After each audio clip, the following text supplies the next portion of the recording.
Setiap ada orang mati, akan mati, dibacakan Yasin. Nanti kalau sudah mati 3 hari, 7 hari, 40 hari, 100 hari, 1000 hari. Terus itu turun-temurun. Ajarannya begitu. Tapi kok tidak pernah tanya, apa ada dalilnya? Nah, tidak pernah.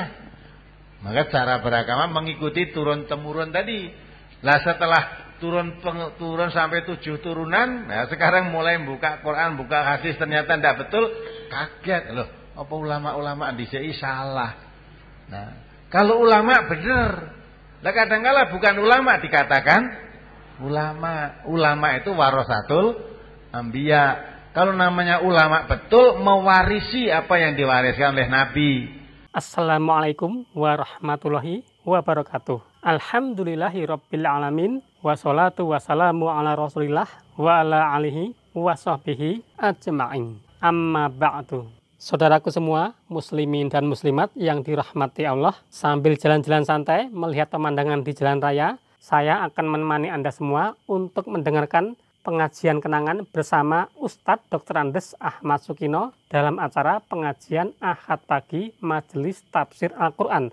Nah, dalam video perjalanan kali ini kita dengarkan pertanyaan seputar amalan membaca surat Yasin. Untuk orang yang telah meninggal dunia yang sepertinya tidak ada habisnya, walaupun sudah banyak ulama salaf yang mengingatkan kalau amalan itu tidak ada tuntunannya, namun karena sudah menjadi tradisi sehingga sangat sulit untuk meninggalkannya.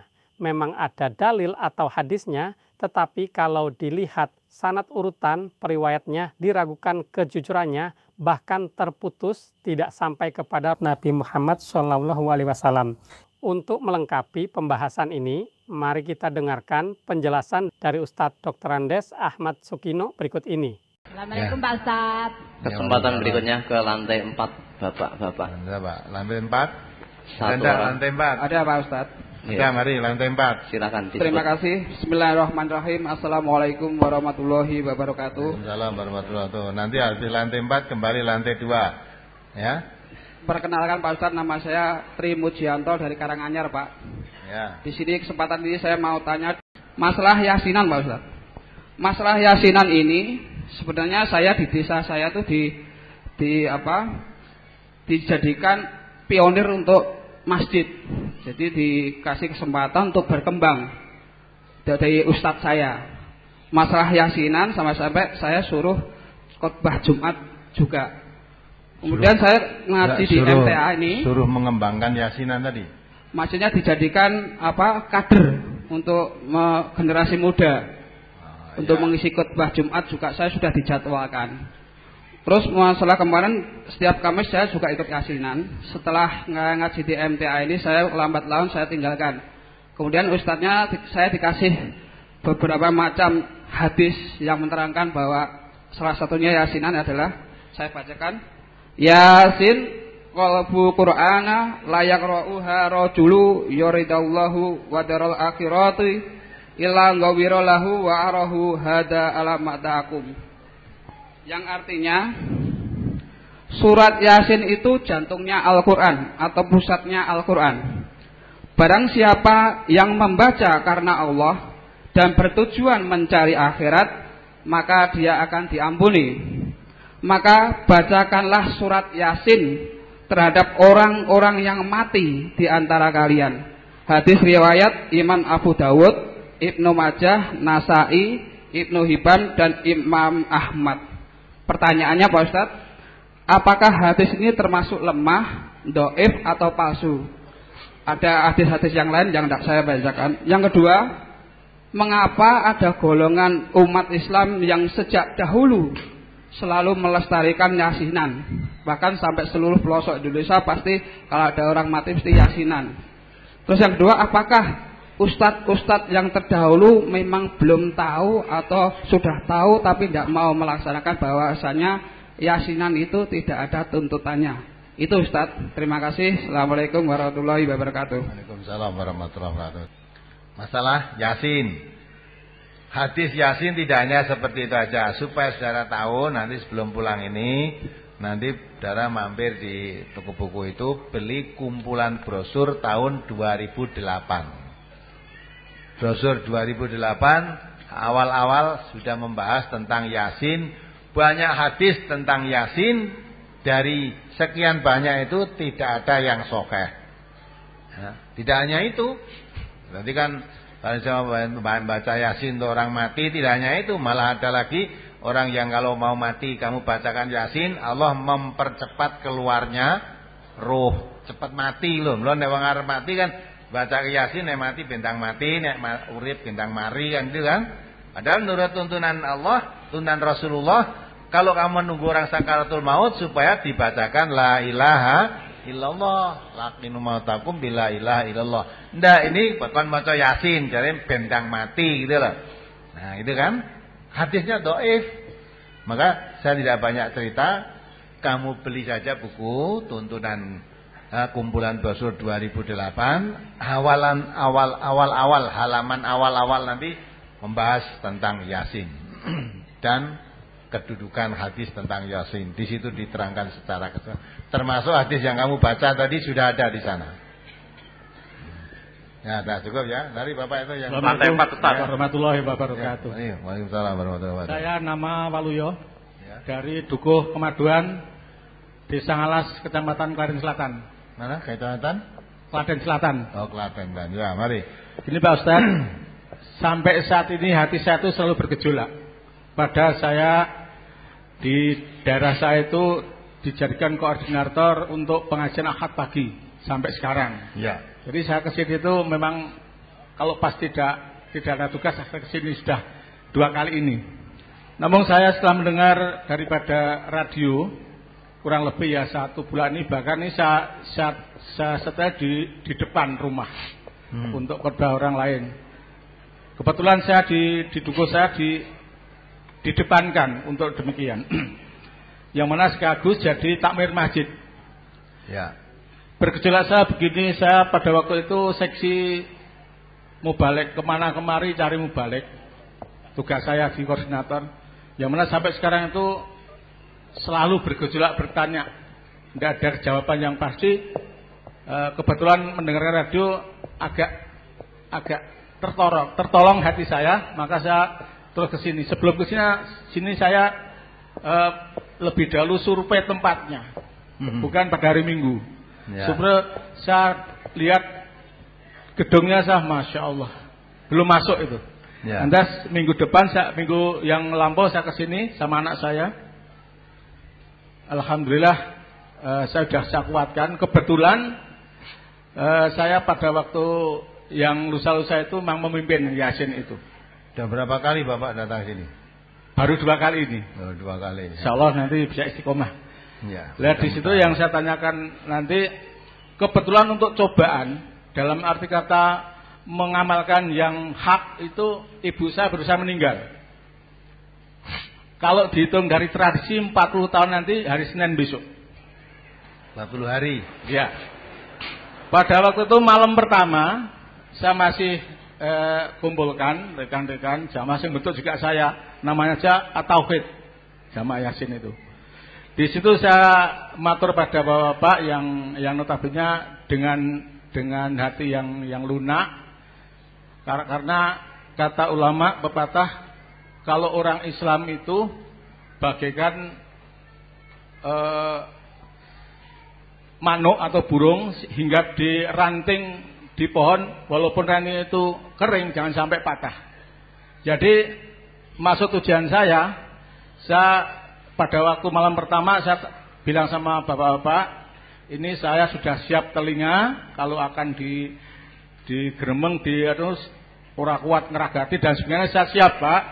Saya mendengarkan radio MTA ini ternyata tidak ada dalilnya. Dan sampai saat ini dulu itu hanya taklid, menyontoh yang dulu-dulu. Namun tidak menutup kemungkinan, karena saya tahu persis mungkin warga saya juga belum paham sebenarnya, dan ada sebagian itu kebetulan rumah saya dekat sama Pak RW. Ini juga mendengarkan di rumah ini. Namun masih terus bergejolak. Saya kalau bapak-bapak butuhkan, ya insya Allah saya datang. Namun 1 tahun yang lampau sudah tiap-tiap Yasin akan dimulai, saya beri ceramah kurang lebih setengah jam untuk memilahkan ini yang menyangkut dalam syirik dan lain sebagainya.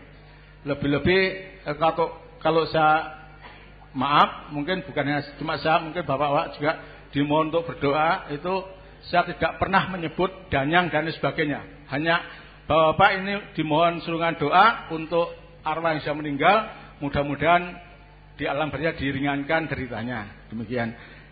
Langkah selanjutnya, berhubung saya di depan, Pak, ini saya, apakah tindakan saya yang saya utarakan di malam pertama itu masih bisa dibenarkan, atau karena maksud saya jangan sampai ambil ikannya budek airnya. Maksudnya karena belum paham. Sudah ada sebagian yang jamaah di masjid itu ada yang wah jane yo ngono Pak, bener ya, ngaten. Terus itu yang satu. Nanti mohon saran Pak Ustadz, saya teruskan apa tidak? Bahkan ini sudah dapat undangan Pak. Nanti 3 hari suruh 1000-an. Ini yang diberi di depan ini. Nanti gimana? Langkah saya ini mengandung dosa besar, masalah sudah lama sekali karena belum ketahuan saya ini. Mohon mudah-mudahan Allah mengampuni. Yang kedua, masalah sholat istikharah. Tadi Ustadz katakan sholatu ila nusuki wa mayamati lillahi rabbil alamin, hanya karena Allah. Namun pada waktu itu saya ada cobaan, saya termasuk nikah kedua. Anak saya 3 saya bawa semua. Berhubung istri tidak patuh sholat, Antas akan menikah lagi itu ada tawaran. Yang masih perawan ada, yang masih janda ada, janda 1. Namun pengetahuan saya harus istikharah. Ternyata saya laksanakan sholat istikharah. Tujuan saya walaupun mohon ridho, petunjuk Allah mudah-mudahan diteruskan. Pilihan saya karena ada 3 pada waktu itu. Saya tepat di dalam hati itu ada 1 yang janda punya anak 1. Perempuan, kebetulan anak saya 3 laki-laki. Ternyata alhamdulillah izin Allah sampai sekarang istiqomah dan bisa menyatu untuk mengamalkan amalan ini. Dan nanti insya Allah minggu depan akan saya bahas ini karena pada hari ini kebetulan kurang enak badan. Ini juga mendengarkan. Kurang lebihnya mohon maaf. Assalamualaikum warahmatullahi wabarakatuh. Waalaikumsalam warahmatullahi wabarakatuh. Jadi kalau tadi Bapak menyatakan memang kebanyakan itu orang belum mengerti, dan kebanyakan saudara-saudara yang ngaji ini awalnya juga tidak mengerti, tertarik. Ya. Mengapa? Yaitu kalau orang mau menggunakan, mau berpikir radio ini, keterangan radio kok berbeda pada umum yang kita lakukan. Ya, kalau orang hatinya jernih, jangan malah dipateni radio nih. Malah apalagi yang kemarin radio ini malah dibianting, ditendang. Nah, anyel dengan radio karena suara radio ini berbeda dengan yang dilakukan masyarakat dan dirinya setiap hari. Maka ingin tahu, dengarkan betul. Nah, dengar baru disaring. Oh ternyata apa yang saya lakukan ini nggak cocok, nggak ada tuntunannya. Seperti tadi yang pertanyaan dulu, yang tadi yang saudara kita yang awal dengan surat Yasin membawa hadis. Kalau membaca hadis itu hadisnya masih banyak. Nah, di sini ada penelitian hadis itu sahih apa tidak. Nah sekarang sudah dibrosurkan, maka nanti dibaca brosur bendelan tahun 2008 awal-awal lembaran awal-awal, di situ menerangkan tentang Yasin semuanya beserta kedudukan hadisnya. Nah disitulah nanti baru kita tahu betul. Nah nanti tidak usah kita terangkan ini terus apa tidak. Setelah tahu sudah tahu, tanya sendiri pada dirinya. Nah maka untuk ini Bapak misalnya ada undangan selamatan untuk 3 hari, 7 hari. Sudah tahu sekarang yang selama ini itu memang yang seperti itu tuh tidak pernah ada tuntunannya. Seperti tadi ada yang belum terjawab pertanyaan yang dulu. Mengapa kalau itu yang dulu sejak dulu kok yasinan yang terus dilakukan? Apa ulama-ulama dahulu itu ya juga tidak tahu tentang yasinan itu kan? Yang pertanyaan sebelum itu tadi kan itu kan belum terjawab kan? Tidak usah tanya mengapa sejak dulu turun-temurun sampai sekarang. Ya, termasuk Bapak yang tanya tadi. Itu kan mendapat pelajaran seperti itu juga turunan lah. Coba, mengapa itu terus kamu amalkan juga? Nanti kamu turunkan, apalagi kamu jadi generasi muda, kan generasi penerus. Nanti juga akan diteruskan seperti itu, mengajarkan setiap ada orang mati akan mati dibacakan Yasin. Nanti kalau sudah mati 3 hari, 7 hari, 40 hari, 100 hari, 1000 hari, ya. Terus itu turun temurun. Ajarannya begitu. Tapi kok tidak pernah tanya apa ada dalilnya. Nah, tidak pernah. Maka cara beragama mengikuti turun-temurun tadi. Lah setelah turun sampai 7 turunan, nah sekarang mulai buka Quran, buka hadis ternyata tidak betul, kaget loh. Apa ulama-ulama dhisik salah. Nah, kalau ulama benar. Lah kadang-kala bukan ulama dikatakan ulama. Ulama itu warasatul anbiya. Kalau namanya ulama betul mewarisi apa yang diwariskan oleh Nabi. Sedang Nabi mewariskan taraktu fikum amroini. Aku wariskan kepadamu 2 perkara. Siapa mengikuti memegang teguh 2 perkara tidak sesat, tidak celaka, yaitu Quran dan Sunnah. Nah di dalam Quran dan Sunnah acara-acara semacam itu, tahlilan untuk orang mati, untuk pendak pisan, pendak pindu, tidak ditemukan. Untuk orang mati ternyata yasinnya ada, ternyata dicari. Yasinnya itu hadis-hadisnya tidak sahih. Ya. Sejak dulu sampai sekarang kalau orang mati diangkatnya, dipikul, diazani, ya enggak? Tempat saudara juga begitu. Nah kok turun-temurun begitu? Apa ada dalilnya? Enggak pernah tanya dalil. Yang penting biasane kalau ada orang mati mau diangkatkan, diazani. Itu terus turun-temurun. Kok ya sejak dulu? Lah memang agamanya turun-temurun. Maka sampai karena sudah mantap betul mengikuti apa yang diwariskan dari bapak-bapaknya, apabila diseru wa idza qila lahum ittabi'u ma anzalallah qalu bal nattabi'u ma alfaina alaihi abana. Kalau diajak mari kita ikuti apa yang diturunkan oleh Allah, maksudnya Al-Qur'an, dia jawab cukup saya mengikuti apa yang saya dapati dari bapak-bapak kami. Nah karena yang diikuti bapak-bapak kami terus turun-temurun ya sampai anak, cucu dan seterusnya. Nah, setelah kembali pada sumber Islam yang sebenarnya yang diwariskan oleh Nabi, nah baru konangan. Nah, ulama-ulama dulu itu sebetulnya bukan ulama tapi disebut ulama. Ya, padahal bukan mewarisi para nabi. Masa ulama kok selamatan? Ya, jadi pewaris para nabi tidak mengajarkan semacam itu, gitu lah. Nah, maka kalau Bapak tadi sudah mengerti, yaitu bagaimana menuntun jamaah ini supaya ya berikan pelan-pelan. Bapak datang boleh, undangan tahlilan, tontinan dan sebagainya boleh, tetapi menjelaskan ya, sebelum saya memenuhi undangan ini, sebelum acara tahlilan yasin dimulai, saya bacakan ini hadisnya, kelemahannya, ini dalilnya. Nah, setelah itu monggo kalau mau teruskan silahkan, tapi saya minta pamit karena saya tidak meyakini ini suatu jalan yang benar. Nah, boleh. Nah kalau bar jelaske sudah tahu ini tuntunannya enggak ada, hadisnya dhaif, tapi gandeng saya baca tekan kene ya saya melu. Nah, enggak boleh itu. Maka datang untuk meluruskan boleh. Kalau datang untuk ikuti ya jangan. Lah tadinya meluruskan. Lah barang meluruskan semua melakukan begitu terus mau pulang pekewo lah wis disuguh mulai ya. Nah, sudah disuguh belum nyambut gawe kok. Nah, ya akhirnya dah niat saya mau ngancani kamu ya. Ya enggak betul. Jadi dah datang meluruskan boleh dengan kata-kata yang baik, tidak usah memaksa. Maka dengan nasihat yang baik, alon-alon, syukur kena iwake banyune ora buket. Wadine iwake gedhe nganti buket barang ora kecekel. Wah gede to dicekel merucut. Nah, sudah kepeksa buket ning iwake ra kecekel ya wis rasa golek iwak sing angel dicekel, golek iwak liyane kan itu. Demikian segala kekurangan kami maaf. Ya, mari kita akhiri. Alhamdulillah. Assalamualaikum warahmatullahi wabarakatuh. Demikianlah para pemirsa semuanya, apa yang dapat saya sampaikan untuk pertemuan kali ini. Saya berharap dengan memutar kembali ceramah kenangan bersama Ustadz Dr. Andes Ahmad Sukino ini dapat menambah khasanah ilmu yang kita miliki. Wassalamualaikum warahmatullahi wabarakatuh.